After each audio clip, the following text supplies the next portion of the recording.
So today we're here and we are absolutely pleased to announce that we are in receipt of almost $2 million in grants. We've got a couple of grants to help us to do some things in the Sterling Relief Drain, almost 2 miles of the Sterling Relief Drain. So back in the day, everybody thought that it was the best way to drain is to put in all these big hard pipes, right? So you would really bring all the storm water into the drain. Well, now we find that that is not the best thing to do for the environment. We take out these hard pipes in daylight, this drain.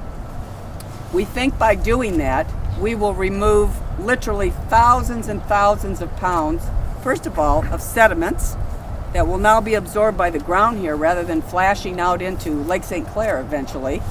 We're all going to be taking out as well thousands of pounds of nitrogen, all kinds of phosphorus, and of course when you hear about these algae blooms that are causing water intakes to shut down because of how toxic they are, and it's all caused by phosphorus, too much phosphorus in the lakes. But that being said, as we thought about that part of it, what else could we do here? And so in the invert of this drain, we're going to be doing a lot of green infrastructure and also along the banks of this drain. We're going to be planting thousands, almost 5,000 trees here. We're going to be planting all kinds of shrubs along the sides of the drain. But in the invert, we're actually going to be putting in a mix of milkweed and wildflower. And we're going to do this for almost 2 miles. And by us doing that, actually what's going to happen here is the monarch butterflies will use this as a butterfly flyway. Candace Miller has done an incredible job of looking at not only how do we fix the drains, but also how do we beautify it, how do we make it better. And her connections along with our planning department, I'm going to single out if I can, Jerry Santora. This guy is incredible when it comes to, he keeps pointing at everybody else, but this guy really understands. He's kind of our environmentalist, if you will, in Macomb County. And he has been looking forward to projects like this in working in particular with our Public Works office. It has never happened to the extent it is happening now because of Candace Miller's leadership and the folks that are working at Public Works. I'm telling you, they've been waiting for these opportunities to do this in areas like we're seeing here in Sterling Heights. Green infrastructure was not talked about 40 years ago when I remember certain parts of the Sterling Relief Drain as far as the pipes being installed. Back then I was a little boy and we used to play in the area, ride our bikes through the trails, things like that.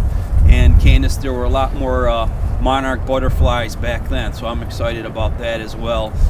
Again, green infrastructure was not talked about, and it shows you the negative consequences you can have on the environment when you do things a certain way, and obviously we're looking to change that with green infrastructure. The thing I want to add to this is, there's kudos out here. This lady does walk on water, but I do want to mention that she's got a great team behind her. And when she realized that there were the grants available from the federal government, from the EPA, from the Department of Natural Law, she went ahead with this and relentlessly went after it. She said, this money's available, why don't we get it? As I said, it's a little bit of an underutilized asset here, and we could do a lot to spiff it up, make it look better.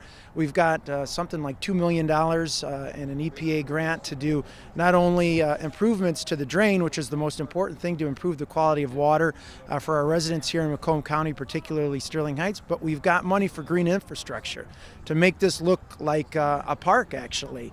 And when you add the milkwood plants that Commissioner Miller's talking about to make this a kind of a breeding ground for monarch butterflies, it's a unique and kind of cool thing for our community, and that's what we're trying to do: improve the quality of life for our residents, come up with distinctive and unique projects and innovative projects, and it fits right into what we've been doing for a few years now.